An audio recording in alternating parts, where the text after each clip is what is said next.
Hi అండి, welcome to my channel. ఈరోజు పులగము చింతచారు recipe ఎలా చేయాలో చూపిస్తారండి.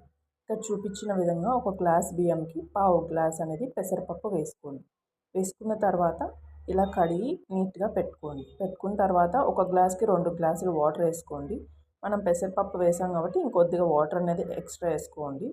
ఇందులోకి చిటికెడు పసుపు వేసుకోండి. వేసుకున్న తర్వాత కొద్దిగా సాల్ట్ వేయండి. వేసిన తర్వాత కొద్దిగా ఆయిల్ అనేది 2-3 డ్రాప్స్ అనేది వేయండి. అన్నం అనేది ముద్ద పడకుండా అనేది వస్తుంది రైస్ అనేది.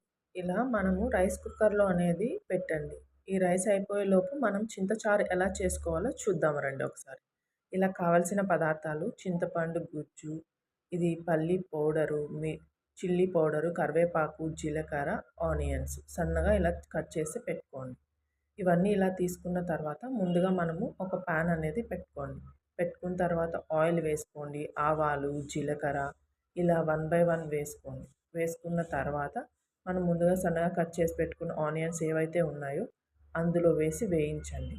ఇలా వేయించండి. వేయించిన తర్వాత ఇందులోకి మనము కొద్దిగా చిటికెడు పసుపు అనేది వేసుకోండి. పసుపు, సాల్టు, కొద్దిగా చిల్లీ పౌడరు అన్నీ వేసి వేయించండి. ఇలా వేయించిన తర్వాత మనము కొద్దిగా వాటర్ వేయండి. వాటర్ వేసిన తర్వాత అది కొద్దిగా ఉడకనియ్యండి. ఉడికించిన తర్వాత మనం చింతపండు గుజ్జు ఏదైతే తీసుకొని ఉంటామో ఆ గుజ్జును కూడా అందులో వేయండి. వేసిన తర్వాత మనం పల్లి పౌడర్ ఏదైతే ఉంటుందో అందులో వేయండి. ఇలా వేసిన తర్వాత మంచిగా అది పచ్చివాసన వెళ్ళేంత వరకు ఉడకనియ్యాలి.